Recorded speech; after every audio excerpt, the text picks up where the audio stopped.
আসসালামু আলাইকুম। BDSchool লাইভের পক্ষ থেকে সকলকে স্বাগতম। তো আজকে আমরা যে টপিকটি নিয়ে আলোচনা করব সেটা হচ্ছে কোয়ান্টাম সংখ্যা গণনা। পূর্বের ভিডিওতে আমরা আলোচনা করেছি কোয়ান্টাম সংখ্যার থিওরি নিয়ে। এখন আমরা আলোচনা করব কীভাবে কোয়ান্টাম সংখ্যা গণনা করা হয়। তো এই ভিডিও দেখার আগের ভিডিওটি দেখে আসলে আমাদের কোয়ান্টাম সংখ্যা নিয়ে ধারণা একদম ক্লিয়ার হয়ে যাবে এবং আশা করি আর কোনো কনফিউশন থাকবে না এই টপিকটি নিয়ে। তো আমরা জানি প্রধান কোয়ান্টাম সংখ্যা আছে চারটি। প্রধান কোয়ান্টাম সংখ্যা যাকে আমরা এন দ্বারা প্রকাশ করি, দ্বিতীয় কোয়ান্টাম সংখ্যা যাকে আমরা এল দ্বারা প্রকাশ করি, চুম্বকীয় কোয়ান্টাম সংখ্যাকে প্রকাশ করে এম দ্বারা, এবং যে চতুর্থ কোয়ান্টাম সংখ্যা বা ঘূর্ণন কোয়ান্টাম সংখ্যা সেটিকে আমরা প্রকাশ করি এস দিয়ে। এভাবে চারটি কোয়ান্টাম সংখ্যা প্রকাশ করা হয়। তো নিচে আমরা একটি উদাহরণের মাধ্যমে একদম ক্লিয়ারলি দেখিয়ে দিব কিভাবে কোয়ান্টাম সংখ্যা গণনা করা হয়। এখানে আমরা সোডিয়ামের যে পরমাণুর গঠন সেটি দেখিয়েছি। সোডিয়ামে ইলেকট্রন সংখ্যা 11 এবং এটি 3টি কক্ষপথে টোটাল 11টি ইলেকট্রন থাকে। প্রথম কক্ষপথে 2টি ইলেকট্রন, দ্বিতীয় কক্ষপথে 8টি ইলেকট্রন, 2 8 10 আর একটা ইলেকট্রন তৃতীয় কক্ষপথে অবস্থান করে। আমি কালার দিয়ে সুন্দর করে ইলেকট্রন বিন্যাসটা দেখিয়ে দিয়েছি।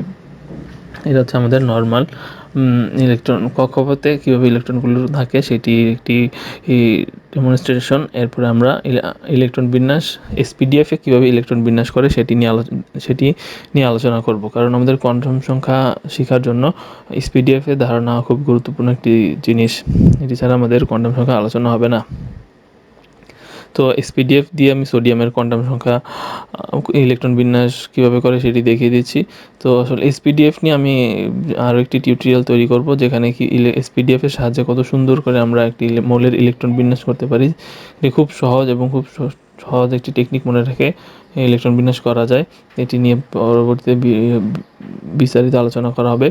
এখন আমরা সোডিয়ামের ইলেকট্রন বিন্যাস আমরা জানি 1s2 2s2 2p6 এবং 3s1, টোটাল 11টি ইলেকট্রন। প্রথম কক্ষপথে ইলেকট্রন 2টি, দ্বিতীয় কক্ষপথে ইলেকট্রন 8টি এবং তৃতীয় কক্ষপথে ইলেকট্রন 1টি।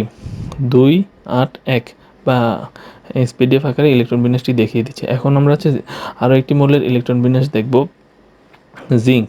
এটি র্যান্ডমলি আমরা দুটি মৌলের ইলেকট্রন বিন্যাস শিখলাম জাস্ট কোয়ান্টাম সংখ্যা ধারণাটি ক্লিয়ার হওয়ার জন্য।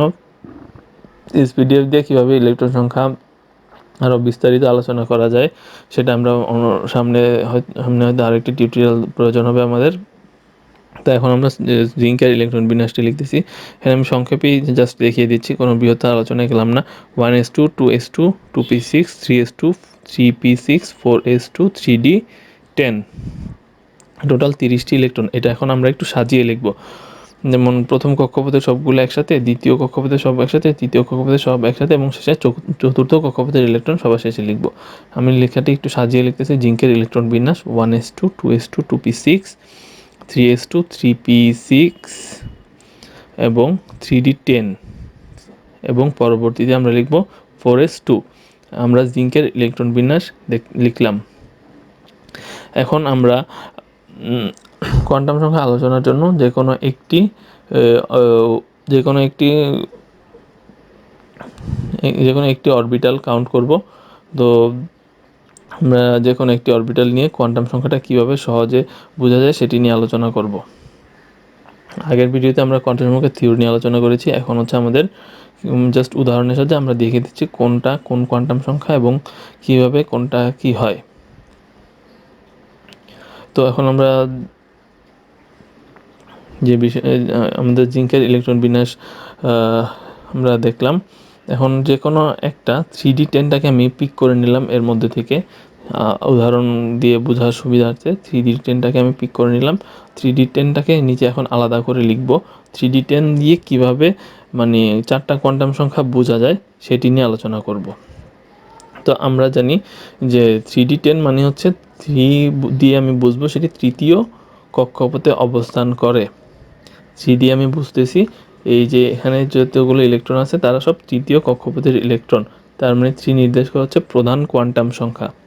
3 নির্দেশ করতেছে আমাদের প্রধান কোয়ান্টাম সংখ্যা। আমি আবারও বলতেছি 3d10 এখানে 3 দিয়ে নির্দেশ করে ইলেকট্রনটি তৃতীয় শক্তি স্তরের ইলেকট্রন, তার মানে 3 নির্দেশ করে প্রধান কোয়ান্টাম সংখ্যা।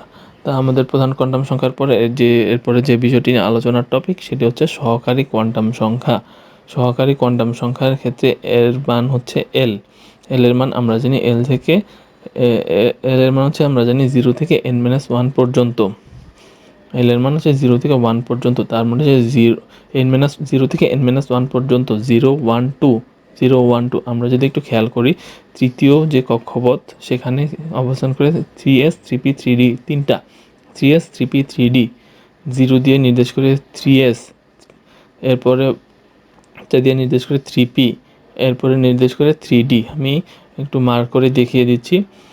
আমরা দেখতে পেলাম যে 3 এর জন্য উপশক্তি স্তর হচ্ছে 0 1 2, তার মানে প্রথম একটা হচ্ছে 3s 3p 3d। আমি বিস্তারিত দেখিয়ে দিচ্ছি। s 0 দ্বারা নির্দেশ করে s, 1 দ্বারা নির্দেশ করে p, d দ্বারা নির্দেশ করে হচ্ছে d, 3s 3p 3d। এখন আমাদের সহকারী কোয়ান্টাম সংখ্যার আলোচনা শেষ। এভাবেই আমরা মানে এসপিডিএফ থেকে সহকারী কোয়ান্টাম সংখ্যা বের করতে পারি। প্রধান কোয়ান্টাম সংখ্যা এবং সহকারী কোয়ান্টাম সংখ্যার পর আমাদের যে টপিকটি নিয়ে আলোচনা করতে হবে সেটা হচ্ছে চুম্বকীয় কোয়ান্টাম সংখ্যা। চুম্বকীয় কোয়ান্টাম সংখ্যাকে আমরা এন দ্বারা প্রকাশ করি। চুম্বকীয় কোয়ান্টাম সংখ্যাকে আমরা এন দ্বারা প্রকাশ করি। তো এখানে কোনো একটি টপিক যদি কারো বুঝতে অসুবিধা হয়, তাকে আমি অনুরোধ করব যে আমাদের আগের যে থিওরি, কোয়ান্টাম সংখ্যার থিওরি নিয়ে যে ভিডিওটি ক্রিয়েট করা হয়েছে সেটি যদি একটু দেখে আসে তাহলে, এবং এই দুটি ভিডিও একসাথে দেখলে আমাদের কোয়ান্টাম সংখ্যা নিয়ে আর কোনো কনফিউশন থাকবে না। পরীক্ষার আগে দুটো ভিডিও দেখে গেলে আমরা খুব সহজে সুন্দরভাবে পরীক্ষায় অ্যান্সার করতে পারবো আশা করি। দুটো ভিডিওতে পুরো টপিকটাই সুন্দর করে আলোচনা করা হয়েছে। তো এখন আমরা জানি চুম্বকীয় কোয়ান্টাম সংখ্যার মান এল থেকে এল পর্যন্ত। চুম্বকীয় কোয়ান্টাম সংখ্যার মান, যাকে এম দ্বারা সূচিত করা হয়, এর মান -L থেকে L পর্যন্ত। আচ্ছা ঠিক আছে, এম এল আমরা এল কী জেনেছি 0 1 2, তাহলে এখানে কি হবে এম এর মানটা কী হবে -2 -1 0 1 2। ডি এর ক্ষেত্রে আমরা জেনেছি যে এল এর মান 0 1 2, সেক্ষেত্রে চুম্বকীয় কোয়ান্টাম সংখ্যা বা এম এর মানগুলো হবে -2 -1 0 1 2।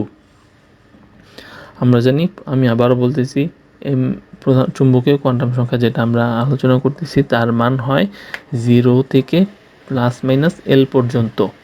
এল এর মান এখানে 0 1 2, তাহলে এম এর মানগুলো হবে কত -2 -1 0 1 2। চুম্বকীয় কোয়ান্টাম সংখ্যা দ্বারা ঘর নির্দেশ করে, চুম্বকীয় কোয়ান্টাম সংখ্যা দ্বারা গড় নির্দেশ করে। তো যেহেতু ডি এর ক্ষেত্রে 2, ডি এর ক্ষেত্রে আমরা জানি ডি উপশক্তি স্তরে 5টা ঘর থাকে। আমরা জানি ডি উপশক্তি স্তরে 5টা ঘর থাকে। এই 5টা ঘরকে আমরা বিভিন্ন নামে সূচিত করি, -2 -1 0 1 2। এই প্রতিটি ঘরে আলাদা করে নাম দেওয়া আছে, সেটি চাইলে আমরা শিখতে পারি। এখন আমরা শুধু ঘরটাই শিখব। ডি উপশক্তি স্তরে 5টি ঘর থাকে, -2 -1 0 1 2। এটি হচ্ছে আমাদের চুম্বকীয় কোয়ান্টাম সংখ্যা। এখন যদি আমাদের থ্রি এস নিয়ে আলোচনা করতাম, তাহলে এস এর ক্ষেত্রে 0, শুধুমাত্র একটা ঘর 0 3s। এখন যদি পি এর ক্ষেত্রে আলোচনা করতাম, পি এর ক্ষেত্রে মান হচ্ছে উপশক্তি স্তরের মান 1, পি এর ক্ষেত্রে উপশক্তি স্তরের মান 1 আমরা জানি। তাহলে জিনিসটা কি হয় 0 +1 -1, তিনটা। পি এর ক্ষেত্রে ঘর 3টা, এস এর ক্ষেত্রে ঘর 1টা, ডি এর ক্ষেত্রে ঘর 5টা। ডি এর ক্ষেত্রে ডি এর মান হচ্ছে 2 0 1 2, মানে হচ্ছে -2 -1 0 1 2। এই 5টা ঘর চুম্বকীয় কোয়ান্টাম সংখ্যা নির্দেশ করে। তো আমরা আবারও বলে দিচ্ছি, চুম্বকীয় কোয়ান্টাম সংখ্যা মূলত ঘর নির্দেশ করে, ঘর সংখ্যা নির্দেশ করে। তো আমাদের 3টা কোয়ান্টাম সংখ্যা নিয়ে আলোচনা হয়ে গেছে মোটামুটি। আমরা এখন 3টা কোয়ান্টাম সংখ্যার বুঝতে পারলাম কোন কোয়ান্টাম সংখ্যা কী নির্দেশ করে। এরপর যে কোয়ান্টাম সংখ্যাটি আমাদের বাকি সেটা হচ্ছে ঘূর্ণন কোয়ান্টাম সংখ্যা। এটি খুব সহজ একটি টপিক। এটা হচ্ছে এর মান হচ্ছে হয় +12 না হয় -12, হয় +12 না হয় -12। এখন আমরা জানি একটা ঘরে 2টা করে ইলেকট্রন থাকে। চুম্বকীয় কোয়ান্টাম সংখ্যা আমাদের ঘর সংখ্যা নির্দেশ করে। তো প্রতিটা ঘরে 2টা করে ইলেকট্রন থাকে। তো 2টা যে ইলেকট্রন থাকে তাদের দিক, ঘূর্ণনের দিক অবশ্যই বিপরীত। একটা হচ্ছে ঘড়ির কাঁটার দিকে, আরেকটা হচ্ছে ঘড়ির কাঁটার বিপরীত দিকে। তো থ্রি এস যে 2টা ইলেকট্রন আছে, 3s একটা ঘর, এই ঘরে 2টা ইলেকট্রন আছে। এই 2টা ইলেকট্রন অবশ্যই তাদের ঘূর্ণনের দিক বিপরীত হবে। একটা ঘড়ির কাঁটার দিকে ঘুরলে অন্যটা ঘড়ির কাঁটার বিপরীতে ঘুরবে। এটা হচ্ছে আমাদের স্পিন কোয়ান্টাম সংখ্যা নির্দেশ করে। তো আমাদের কোয়ান্টাম সংখ্যা নিয়ে আলোচনা শেষ। এরপরে আমাদের যে আরও একটি গুরুত্বপূর্ণ টপিক, যেটি হচ্ছে যে মানে এটা খুব কমন একটি প্রশ্ন যে এটি আসে যে একটা পরমাণুতে যে ইলেকট্রনগুলো থাকে, তখন একটি পরমাণুর যে কোনো একটি ইলেকট্রনের একটা পরমাণুর কোনো একটি ইলেকট্রনের 4টি কোয়ান্টাম সংখ্যা কখনোই সমান হতে পারে না। আমি আবারও বলতেছি, একটি পরমাণুতে যে 4টি কোয়ান্টাম সংখ্যা থাকে, এর 4টি কোয়ান্টাম সংখ্যা কখনোই সমান হতে পারে না। এটা আমাদের খুব গুরুত্বপূর্ণ একটি সিকিউ কোশ্চেন, প্রায় সময় আসে বা মাঝে মধ্যে অবজেক্টিভেও দিয়ে দেয়। 2টা কোয়ান্টাম সংখ্যা সমান দিয়ে বলতে পারে যে এখানে ভুল কোনটি সেটি বের করো, বা সৃজনশীল হিসেবে আসতে পারে যে মানে এখানে এই 2টা কোয়ান্টাম সংখ্যা যদি একই পরমাণু 2টা কোয়ান্টাম সংখ্যা সেম হইতে পারে কিনা। 2টা আলাদা আলাদা পরমাণুর ক্ষেত্রে 2টা কোয়ান্টাম সংখ্যা সমান হইতে পারে, কিন্তু একটি পরমাণুর ক্ষেত্রে 4টি কোয়ান্টাম সংখ্যা কখনোই সমান হবে না। এর জন্য আমরা একটা উদাহরণ নিয়ে আলোচনা করব।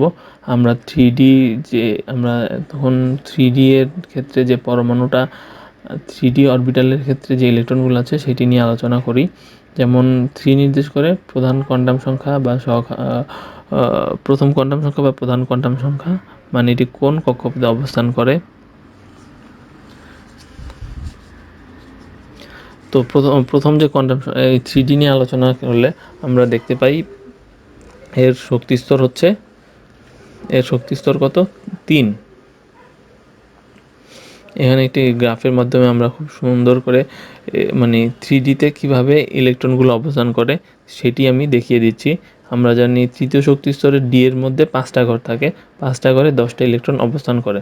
তো প্রথম আমরা 5টা ঘর রেখে 5টা ঘরে 10টা ইলেকট্রন কীভাবে অবস্থান করে আমরা সেটি একটি ছবির মাধ্যমে প্রকাশ করলাম। এই যে 3Dতে থাকে হচ্ছে 5টা ঘর, 5টা ঘরে 10টা ইলেকট্রন কীভাবে অবস্থান করতেছে আমরা দেখতে পাচ্ছি যে প্রতিটা ইলেকট্রনের ঘূর্ণনের দিক অবশ্যই সেই ঘরে থাকা ইলেকট্রনের ঘূর্ণনের দিকের বিপরীত দিক।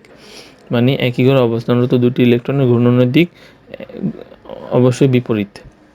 এবং প্রতিটি ঘরকে কী দ্বারা সূচিত করে, এবং প্রথম ঘরের চুম্বকীয় কোয়ান্টাম সংখ্যা -2, পরেরটা -1, 0, 1, 2, এগুলো হচ্ছে প্রতিটা ঘরের চুম্বকীয় কোয়ান্টাম সংখ্যা। এখন 5টা ঘরের মধ্যে আমি যে কোনো একটা এখন ঘরটাতে 1 দ্বারা যে ঘরটা সূচিত করেছি সেই ঘরে যে 2টা ইলেকট্রন অবস্থান করে সেই 2টা ইলেকট্রনের 4টি কোয়ান্টাম সংখ্যা নিয়ে আমি আলোচনা করব, এবং 4টি কোয়ান্টাম সংখ্যার মান বের করে দেখব যে 4টি কোয়ান্টাম সংখ্যার মান কি সেম হতে পারে কি পারে না। তো যে 2টি কোয়ান্টাম আমি একটি ব্লু মার্ক করেছি এবং আরেকটি গ্রিন কালার দিয়ে মার্ক করলাম। তো প্রথমে যে লিখলাম সেটি হচ্ছে প্রথম কোয়ান্টাম সংখ্যা।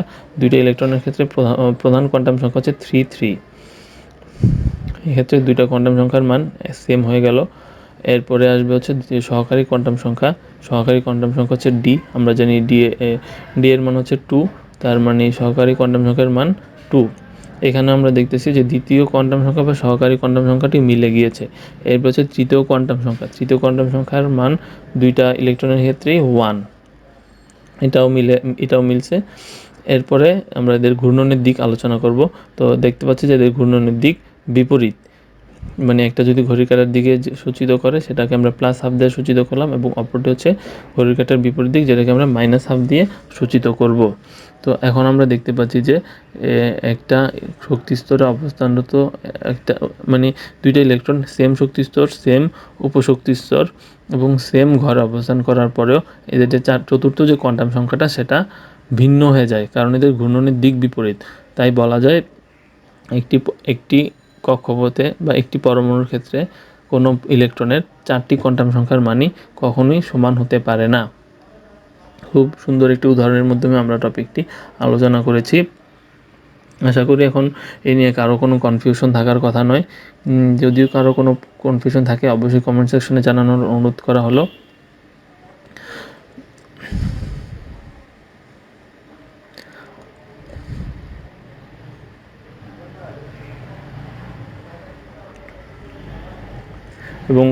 এবং কারো যদি কোনো টপিকে কোনো প্রবলেম থাকে যে এই টপিকটি বুঝতে অসুবিধা হচ্ছে, তাহলে অবশ্যই জানাবেন, আমরা সেই টপিকটি নিয়ে একটি সুন্দর টিউটোরিয়াল তৈরি করব।